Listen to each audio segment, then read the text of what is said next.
아침엔 세계 시간입니다. 러시아와 독일을 연결하는 노르트 스트림 2 가스관 사업이 완공을 눈앞에 두고 있습니다. 그리고 다른 한편 러시아와 중국은 원자력 기술 협력을 통해 건설한 원전 착공식을 거행했습니다. 전 세계적으로 에너지 패권 경쟁이 치열하게 펼쳐지고 있는 가운데 러시아가 빠른 속도로 영향력을 키우고 있습니다. 발트해를 통과해 러시아와 독일을 연결하는 해저 가스관 노르트 스트림 2 건설 사업이 95% 이상 진행됐습니다. 총 길이가 2,460km에 이르는데 완공까지는 80km 정도 남아 있습니다.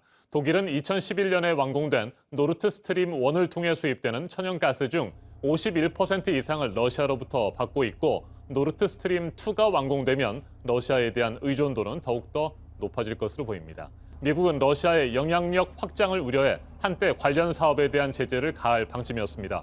그런데 지난 19일 돌연 노르트 스트림 사업을 주관하고 있는 독일 기업에 대한 제재를 철회하기로 결정했습니다.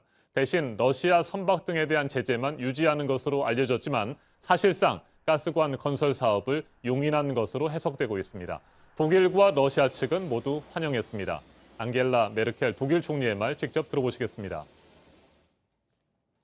Und natürlich ist Präsident Biden jetzt auch auf uns ein Stück zugegangen im Zusammenhang mit dem Nord Stream 2-Konflikt, wo wir ja unterschiedliche Ansichten haben, aber wo wir jetzt auch weiter darüber sprechen werden, was sind jetzt auch die notwendigen Gemeinsamkeiten im Verhältnis zu Russland. 이 같은 상황에서 지난 19일 블라디미르 푸틴 러시아 대통령과 시진핑 중국 국가주석이 화상 연결을 통해 중국 장쑤성 텐완 원전과 랴오닝성 쉬다바우 원전 착공식을 참관했습니다. 양국이 원자력 기술 협력을 통해 건설한 원전들입니다.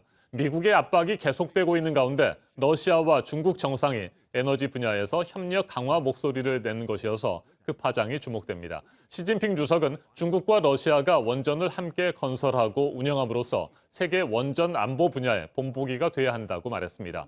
푸틴 대통령 역시 이날 착공식에 대해 상당한 의미를 부여했습니다. 푸틴 대통령의 말도 들어보시겠습니다. Российские и китайские специалисты реализуют действительно знаковый флагманский совместный проект. 에너지 분야에서 영향력을 키우고 있는 러시아의 상황, 러시아 전문가와 좀 더 자세하게 짚어보겠습니다. 이신욱 부산외국어대학교 교수 전화로 연결됐습니다. 교수님, 안녕하십니까? 네, 안녕하세요. 네, 미국 바이든 대통령이 노르트 스트림 2 사업과 관련해서 말이죠. 독일 기업에 대한 제재를 철회한 것을 놓고 미국 현지에서는 사실상 푸틴 대통령에게 선물을 줬다. 이 같은 비판까지 나오고 있습니다. 그런데도 바이든 대통령이 이 같은 결정을 내린 배경 뭘까요? 이번 노르트 스트림 2 가스관에 대한 독일 기업 제재 철회는 다양한 목적을 가진 것으로 평가됩니다.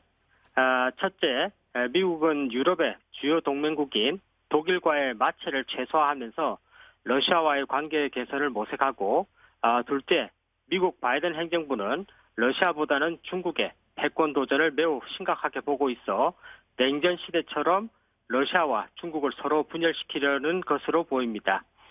특히 이번 독일 기업 제재 철회는 아이슬란드 북극 이사회 장관 회의가 진행 중인 가운데 토니 블렁컨 미 국무장관과 세르게이 라브로프 러시아 외무부 장관의 회담 몇 시간 전 발표되어 그동안 대결 중심의 미러 관계가 화해하는 계기가 될 수도 있다고 평가됩니다.